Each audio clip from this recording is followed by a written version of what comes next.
Hello students, this is A.K. Kushwaha and you are watching my YouTube channel English Language and Literature with A.K. Kushwaha। आज हम लोग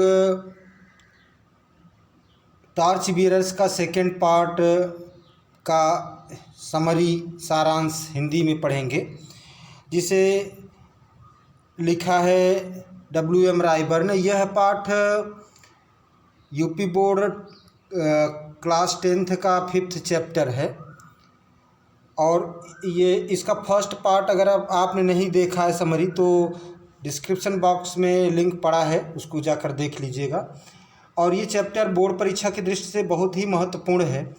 तो ये सारांश कहने के लिए मात्र है, ये पूरे चैप्टर का एक तरह से हिंदी अनुवाद है। बहुत ही सरल शब्दों में मैंने इसको पेश करने का प्रयास किया है।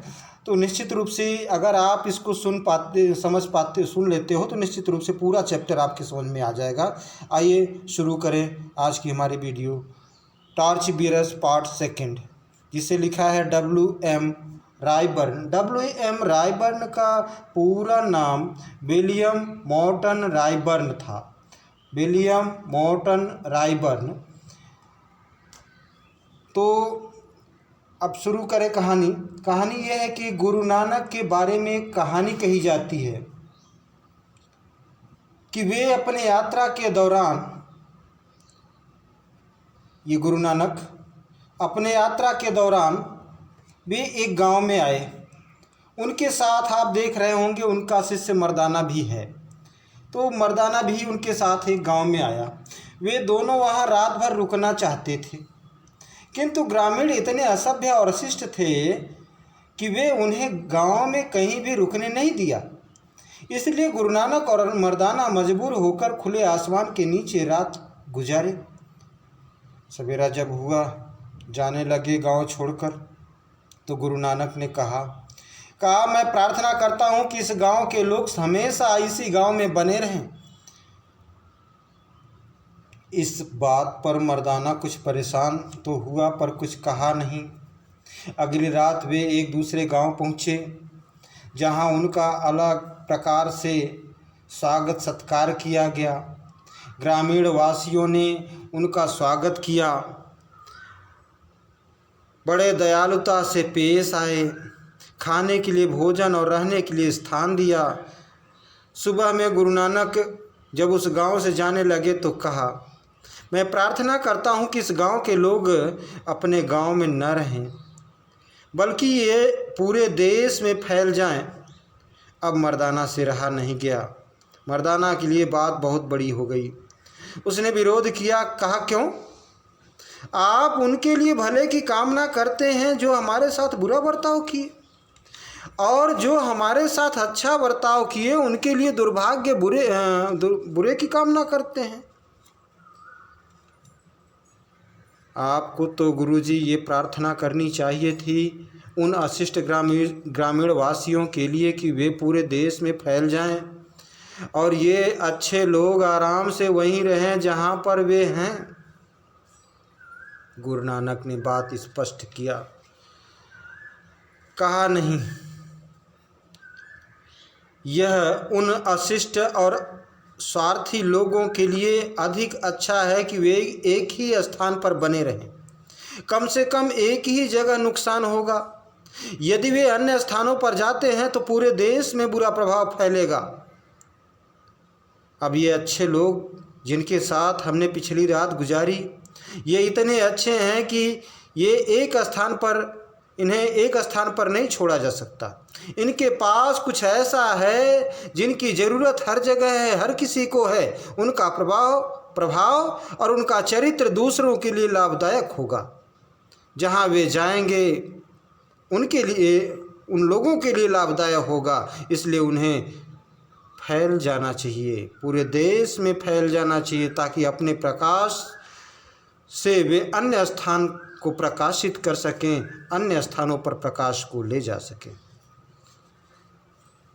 अब हमें यह देखना है, ये कहानी थी।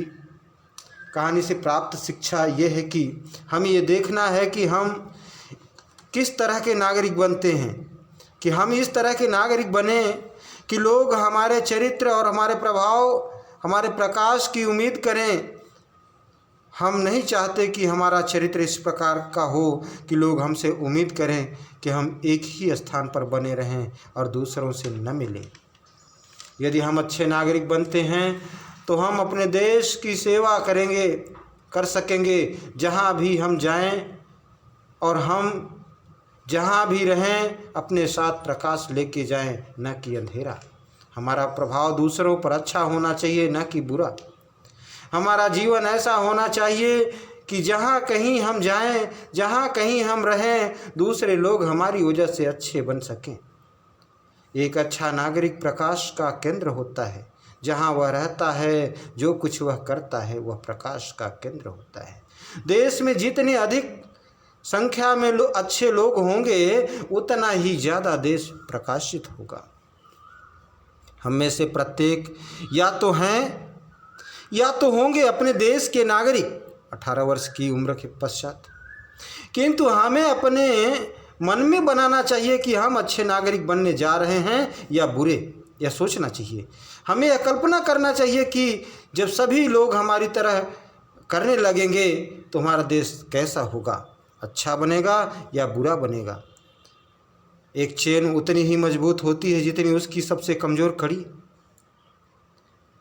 जरा सोचिए कि अगर पूरी चैन कितनी भी मजबूत हो, अगर एक कड़ी भी कमज़ोर है तो वहीं से टूट जाएगी जहाँ से वो कमज़ोर है।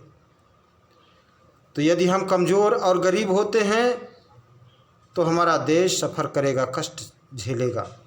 इसलिए हम में से प्रत्येक की यह जिम्मेदारी है, कर्तव्य है कि हम अच्छे नागरिक बने।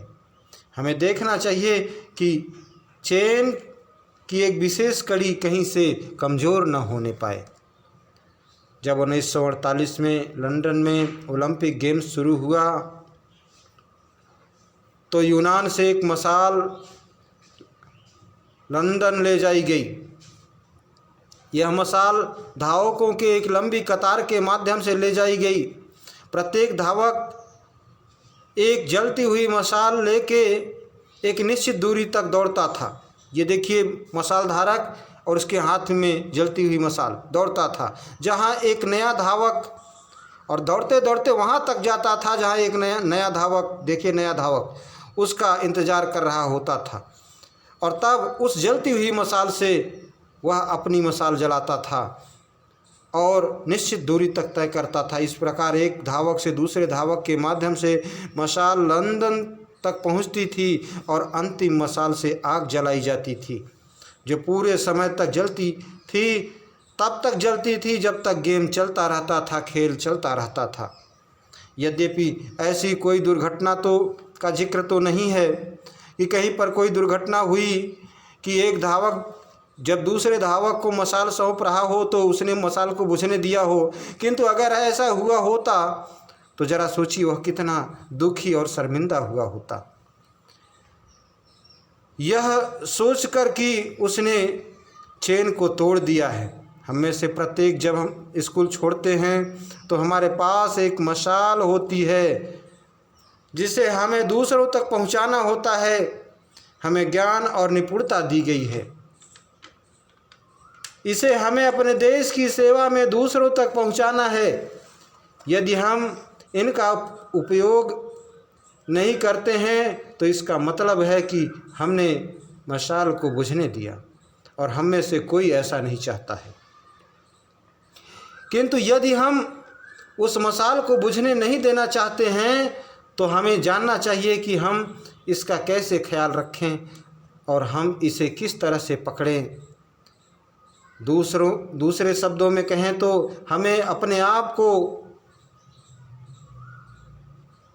नागरिकता के लिए और अपने देश की सेवा के लिए प्रशिक्षित करना चाहिए। तो प्यारे बच्चों, ये थी कहानी टॉर्च बियरर्स, मशाल धारक की का सेकंड पार्ट की। इसको 2 बार आप सुन लेंगे तो दिमाग में हूबहू ये पूरा चैप्टर बैठ जाएगा। फिर चैप्टर पढ़ने में, उसका अर्थ जानने में कोई समस्या नहीं होने वाली है। निश्चित रूप से ये बहुत मददगार साबित होगा, ऐसी उम्मीद है। और कहानी आपको पसंद आएगी, और पसंद आती है तो लाइक कीजिए, शेयर कीजिए, और कोई आपको इसमें विसंगति दिखती है तो अपने वैल्यूएबल कमेंट्स करना न भूलें। Thank you.